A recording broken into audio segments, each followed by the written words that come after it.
Ready for a bit of decoding, Chris? Oh, yeah, I can't. That's just what I love to do at, this time of day or night. After another quiet week. Yeah, exactly. So basically, my friend sent me this graphic from number 10 Downing Street yesterday, and it was Rishi Sunak going through the famous black door, which has a 1 and a 0 on it. But there were loads of ones and zeros on it. Basically, it was a bit of binary code. Oh, right. So I know from the recent trip I did to the Prime Minister that Rishi Sunak loves this stuff. Okay, clearly. But you've just shown me this picture. But neither of us speak binary. But No. luckily, we have a friend of the podcast who does. It's famous mathematician Bobby Seagull. Here he is doing his decoding of it. All data in a computer is actually transmitted as a series of electrical signals that are either on or off, that are zeros or ones, binary. And computers can actually process data, whether it's text, images, or sounds, as these binary zeros and ones. In fact, any character on a keyboard can also be a binary number. And one such code is called ASCII, American Standard Code for Information Interchange. And if you convert that into characters, we get LTW. That's London Tech Week. Ta-da! That's totally clear now. You seem really impressed. That was a wonderfully done explanation, but yes. I'm not sure my sort of mental capacities extend to understanding. Why don't you stick to the politics? I think it's a good idea. And we will now do an episode of Newscast, or in binary, news 01100000001 Titles. Newscast from the BBC.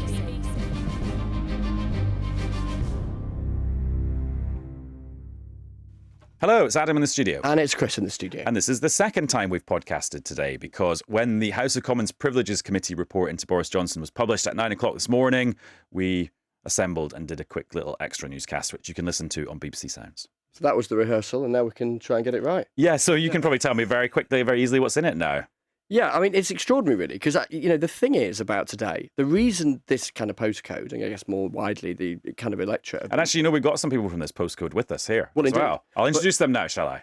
Salma Shah, former advisor to Sajid Javid. Hello. Hello. And Pippa Crerar, basically the inventor of Partygate as a news story. I mean, you didn't do it, you didn't instigate it, but you kind of... I wasn't at any of those parties. Just to be clear, but you sort of uncovered it and then ran with it in a big way, and that leads us to this green document. And the extraordinary thing about this today, Adam, is that the reason that we've been counting down to the day whenever this would see the light of day was the expectation that with it would be the jeopardy about what would happen to Boris Johnson.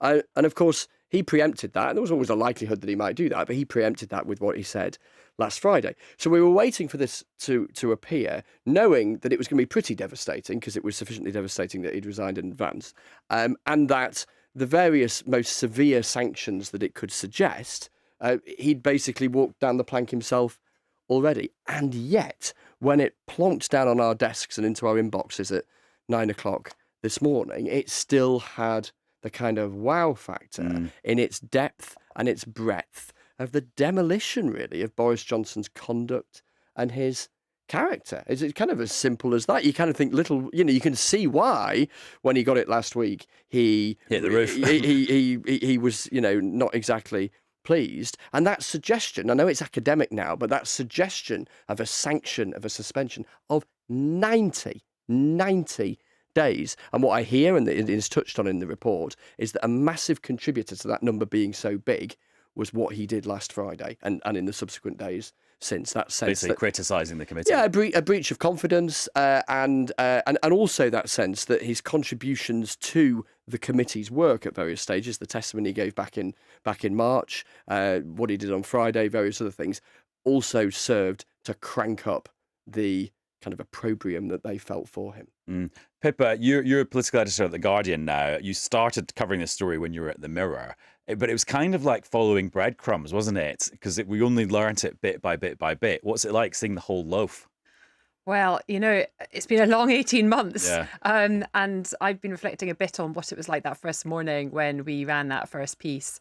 in the Daily Mirror where I worked at the time, and arrived in Parliament. And we basically had revealed 2 of the gatherings in Downing Street and talked a bit about the culture that existed there, the fact that they liked parties and social gatherings. Number 10 had denied it, said no rules were broken. And I arrived in Parliament and I was really surprised by, there was a few people like MPs and colleagues who thought, oh, good story, but, where does it go? Or do you think it'll really get any cut through? It was a year ago. And I didn't know. But what I did know was that I thought that the public would actually care about it. And that bit of it has remained true throughout, right up until this point. Although, of course, I could never have envisaged that Boris Johnson would quit over this report as an MP, or indeed before that even, that it would contribute, not the only factor, it would contribute to his downfall as Prime Minister. But, I think looking at that report there in front of Chris, it just, I think, is reassuring that actually Parliament and its functions work. And I think for so long, those have been traduced and attacked and undermined.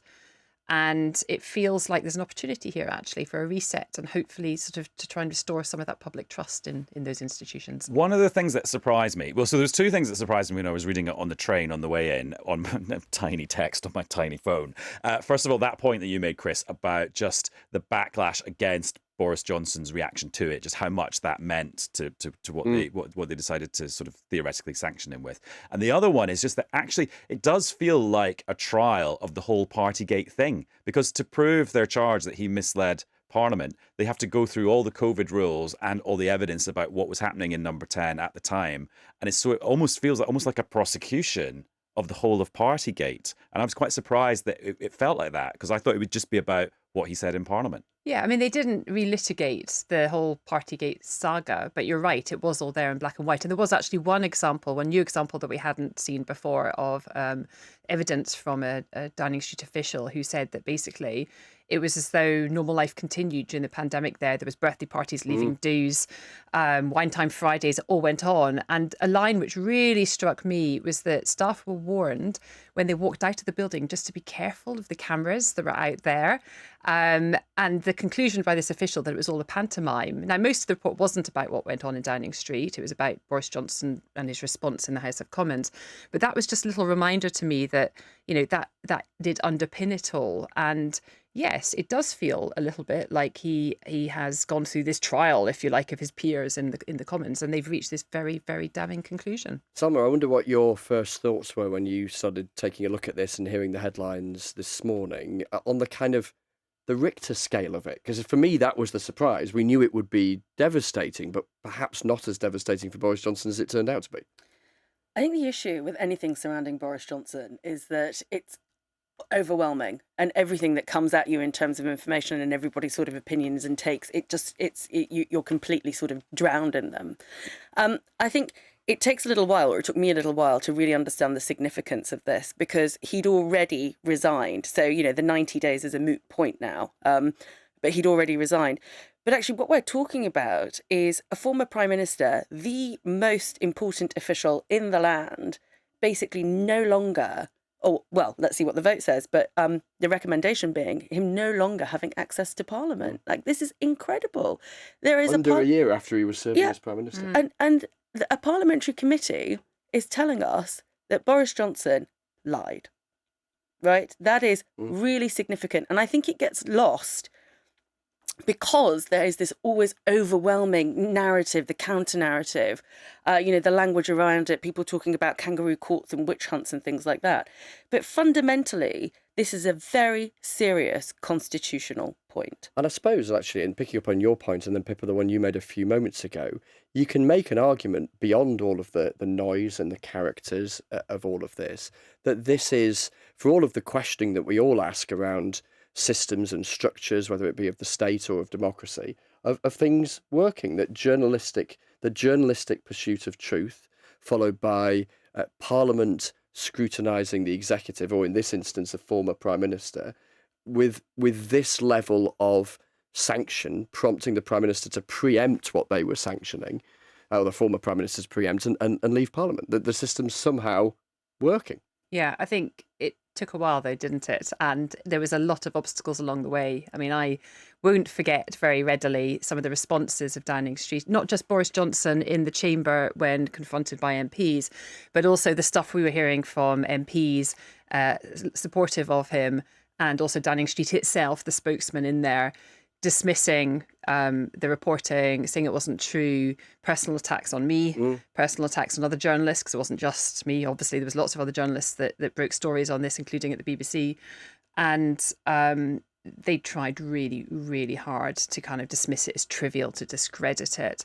And I kind of think, for me, I kind of think that's ultimately what Boris Johnson felt about it, and probably still feels about it, that he has been wronged, that this wasn't serious, that he had this sort of sense of entitlement, really, that made him feel that he could do whatever he wanted in Downing Street, and that he didn't have to follow the same rules as everyone else, and he got caught.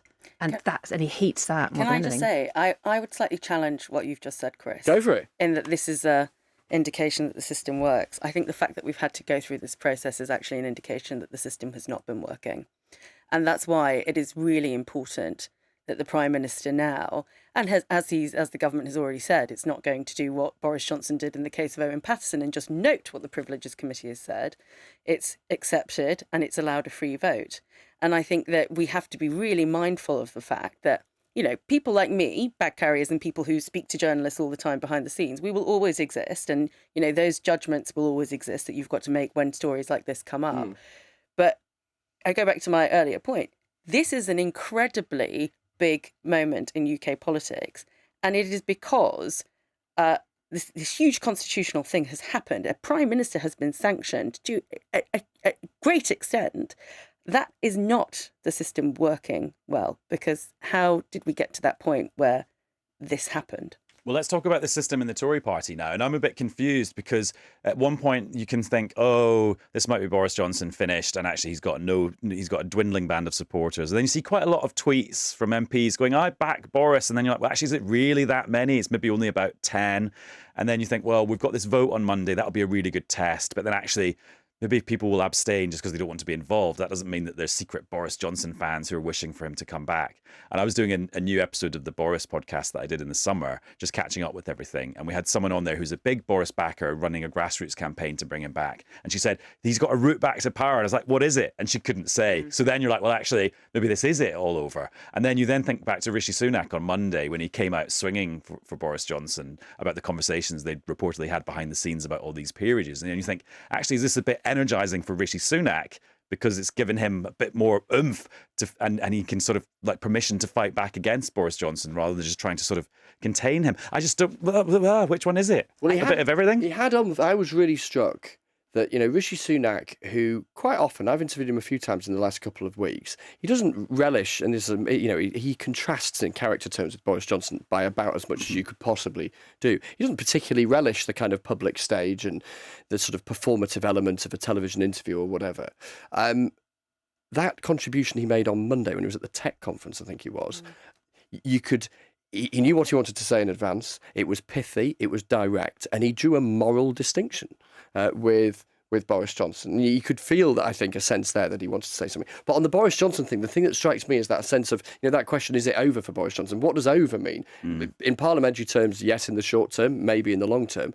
But capacity to cause havoc and snatch attention from Rishi Sunak, I mean, Pippa, that's huge, isn't it? Yeah, I mean, he's going to lob political hand grenades into the heart of government in Westminster between now and the next election, and probably beyond. And whether that's from a platform of, you know, his own TV show or a column or just turning up on the news, there's absolutely no denying that he's not going to go quietly. But to your point, Adam, about Rishi Sunak and whether this is actually a moment that he can capitalise on and appear tough, I think that's an SW1 interpretation. That's a Westminster interpretation, because we like seeing things through the prism of like who's up, who's down, who's strong, who's weak.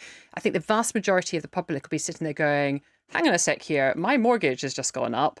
My weekly shopping bill's just gone up. My energy bills, I'm struggling to make ends meet. And this Tory party over there that's supposed to be running the country and making my life better, are squabbling amongst themselves over stuff like who ends up in the House of Lords and whether Boris Johnson lied to Parliament. You know, come on, guys, get a grip. Focus on what's going on in the real world. So I suppose then, Salma, to take that one step forward, it's in the minds of a floating voter, it's the extent to which when they think around the Conservative Party, they're thinking of Boris Johnson, because he keeps popping up in the news even though he's no longer in Parliament, or they think of Rishi Sunak. And whether that kind of, the fumes of the Boris Johnson era are still sort of loitering.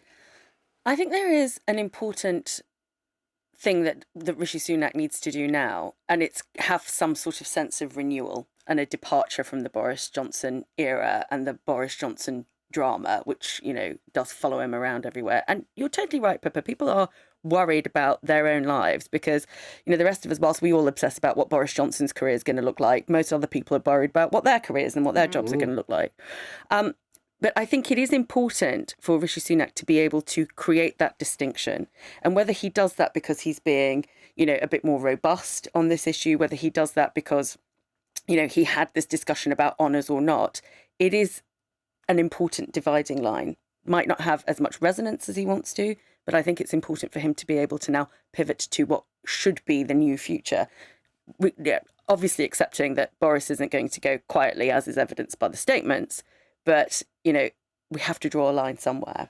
What has surprised me is actually I thought this would just collide headlong with the COVID inquiry starting its hearings this week. And it sort of hasn't really felt like that. I wonder if it's just because there's been a couple of days in between the first hearing and then this actual report. Do you think actually, Pippa, the two things do collide?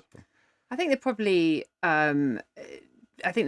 quite separate, although I did note in a sort of a footnote on the report that it suggests that if WhatsApp messages and other details that Boris Johnson's handed over to the COVID inquiry show anything in a new light, provide new evidence, if you like, that the committee reserves the option of looking into them. I mean, we kind of say this is all over, this is all done now, but there's that. And there's also, the committee is also going to, just talking of like their future actions, they're going to produce a special report into some of the criticism that they've received from other MPs, allies of Boris Johnson, who may themselves have been in contempt of Parliament for doing that. And just a little hilarious footnote to Partygate. Pippa, your birthday's the same day as Boris Johnson's. So the day when the cake stayed in the Tupperware, it was your birthday too. I looked back through my camera. And that's Monday the 19th. Right. Yes, it's my birthday. And happy birthday as well. Yeah. Thank you. There was a time when I was a young political journalist for the London Evening Standard, following around a certain mayor of London, one Boris Johnson,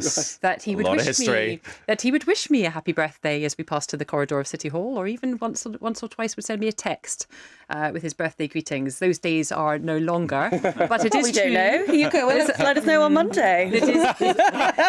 He's at a loose end now. It is both our birthdays on Monday, and I might suggest that given that's the day of the vote, we might be celebrating in quite different ways. I think so. Also, I wish we just had a bit of mouldy old cake in a bit of Tupperware on this desk that never comes out, because that's the thing. The cake did actually never come out of the Tupperware. Apparently not. They swear that was the case. There was a cake earlier in the day when he popped to a school, but it had been outside and all the rest of it. Was he ambushed by that one? Or... No, it was the second one. I think. He was ambushed by the second one. Just saying, I did actually once ambush John Prescott with a cake. Yes, I remember that. I actually did it for real, but that's my little piece of political history. Pippa, thank you very much. Thanks for having me. And Salma, thanks to you too. Thank you. So this week was the start of the public inquiry into how the UK handled COVID. Well, it wasn't the start of the inquiry, it was the start of the public evidence hearings, so where we're going to see people. You mentioned David Cameron's going to be there quite soon. And it started off, and Hugh Pym, our health editor, was telling me on Newscast that it started with this video with lots of families who'd lost their loved ones, just explaining what it all meant to them. And so I was doing the dishes the next morning, and I was like, oh, I'll pop that video on while I'm doing the dishes. And I was completely transfixed by it. It is so powerful, it is so moving, and the stories are just incredible. And then all week I've been sort of thinking back to like experiences I had like that with people who'd gone through that. And one of the big memories I had was chatting to the person who's in the studio now. It's the journalist Catherine Mayer. Hello. And we chatted back in May 2020 when things were just so bleak. And you very movingly told us the story of the death of your partner, Andy, who was in the band Gang of Four. Do you want to just remind us, if it's not too traumatic for you, just why you wanted to talk to us that day? Do you know what? I'm not sure I can remember why I wanted to talk to you, but I do know that there was something I felt impelled to say. And it was because I had at that point only really just discovered that Andy had been a victim of COVID, because he died right at the start of the pandemic. And because of the timelines, people didn't think that could have been it, because, it supposedly hadn't come out of China yet and all of that. Well, because he'd been on tour in China in the autumn, hadn't he, in 2019? Yes, and he got back in December 2019. And he was ill when he got back, and then became iller and iller, and eventually died in February. So the pandemic had started, though I can't remember if it was called a pandemic at that point. But there was and remains a lot of confusion around the timelines. And so I had batted off reporters, in fact, asking me if he'd been killed by COVID. And then discovered only in May, I think very shortly before I spoke to you, that the hospital had instituted its own investigation into his death. But I had anyway, of course, because he died and then we'd gone into the first and hardest of the lockdowns. And so I'd been going, and my stepfather also died. I don't even know if I talked to you about that, but he had died just before Andy of hospital-acquired pneumonia. So aside from seeing my mother, who was widowed, I saw nobody. I was obeying all of the rules. I was staying indoors. I was doing all the things you were supposed to do. And I was very aware of a sense of kinship with the people who were losing people, but I was also aware of an extraordinary series of privileges that I had by comparison to them. I had been able to be with Andy when he died. It was before people were banned from bedsides. And I had been able to celebrate him. We even managed to hold a memorial just before the first, literally just before the first lockdown. But the main thing is he was a public figure, and so he was being celebrated by people other than me. And we were all talking about him. And all the numbers were creeping up of the COVID dead. And I realised that there was this blurring that was happening, that instead of people having a sense of each of those people being as Andy was to me and my family and our friends, that these people were being erased and forgotten. They were just becoming statistics. So I think what I said to you, though I can't remember, I think what I tried to do was to talk about, please let's remember that everybody who dies not only is somebody who mattered, but that they have these huge constellations of people who are impacted by it. Talk to us about you used the phrase a few moments ago about the kinship of this community that has come together via horrendous circumstance, of people who have lost loved ones to COVID in, I guess, wildly varying circumstances, but with overlaps in terms of the human emotions connected to grief, but then doing so around this, well, both global and UK event, with so many unanswered questions around how it was handled. Yes. Well, that group, COVID Bereaved Families for Justice, was started by two people who are total strangers who met on Facebook. And social media, of course, is a beast with all sorts of negatives as well as positives, but it was incredibly important for this and for connection during that time of lockdown, just as Zooms were, and we lived online. And they had both lost close family members, and they started discussing it. And it was first a support group where people were comparing experiences. And as I say, for many people, it was such a, people conflate grief and trauma, but they're very different things. People didn't get to be with the person they loved who was dying. They not only didn't get to be with them, they didn't get to celebrate them. They often didn't really have any contact at all, no knowledge of, they'd be taken away in an ambulance or they'd be consigned to a care home and they would not see them. So a lot of them also had not just trauma, but disbelief. They couldn't actually believe that the person was gone. It's like the war dead. It's the empty sarcophagus. It's it's the cenotaph, but there wasn't even a focal point for that. So this group became a focal point for it, and it began channeling, I remember those early conversations, and we were all talking about the lessons that there were. There were these lessons that could be learned that would stop people dying, not in the next pandemic, but this pandemic, if you only listened to those personal stories. I think one of the other things to understand is, I am very functional for somebody who is grieving and does carry trauma. But one of the ways that you achieve that functionality is to compartmentalize.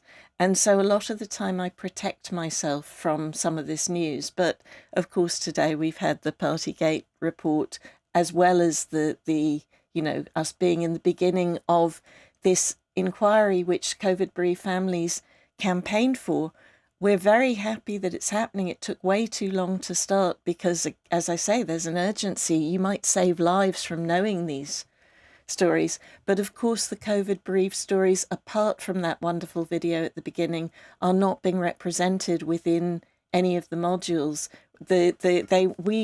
We wanted the lawyers for the group had come up with 20 sample case studies. Everybody understands this can't go on indefinitely. It has to be run properly and fast and efficiently. But there were these 20 stories that could, in each story, had some systemic failure or some learning that could save people now, not just sort of in some hypothetical... But the inquiry rejected that as a sort of... Yes. You could almost have that as like, the epigram at the start of a chapter of a book. Yeah. What it's called. And that would be the story that would start that module. Right? Exactly. But they didn't go for that. They didn't go for that. So there's this sort of mixed feelings about the inquiry. One of the burdens that we all carry is this anger.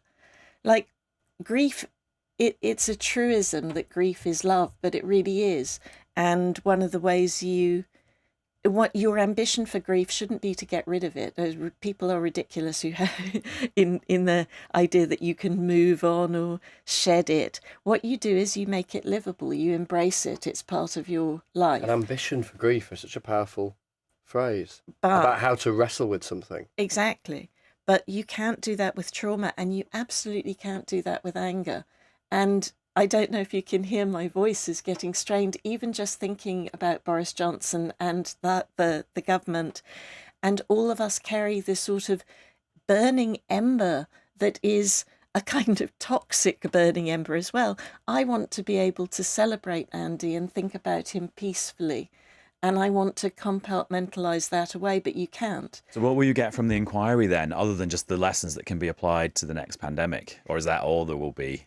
No, it's very important. As I say, I mean, there's disappointment that the stories won't be heard, but it isn't just because I'm somebody who lost, I lost Andy, I lost the love of my life, but that doesn't mean that I think that's the only thing that mattered about the pandemic.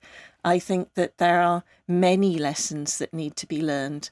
But I mean, I think the biggest thing for everybody who campaigned for that inquiry was to make sure that people are spared what we went through.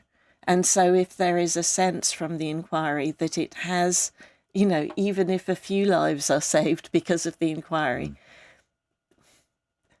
I promised myself I wouldn't cry. Well, it's fine. These are angry tears. Right. These are not the tears that I cried before, and I would like to go back to, I would like to go back to a purer grief.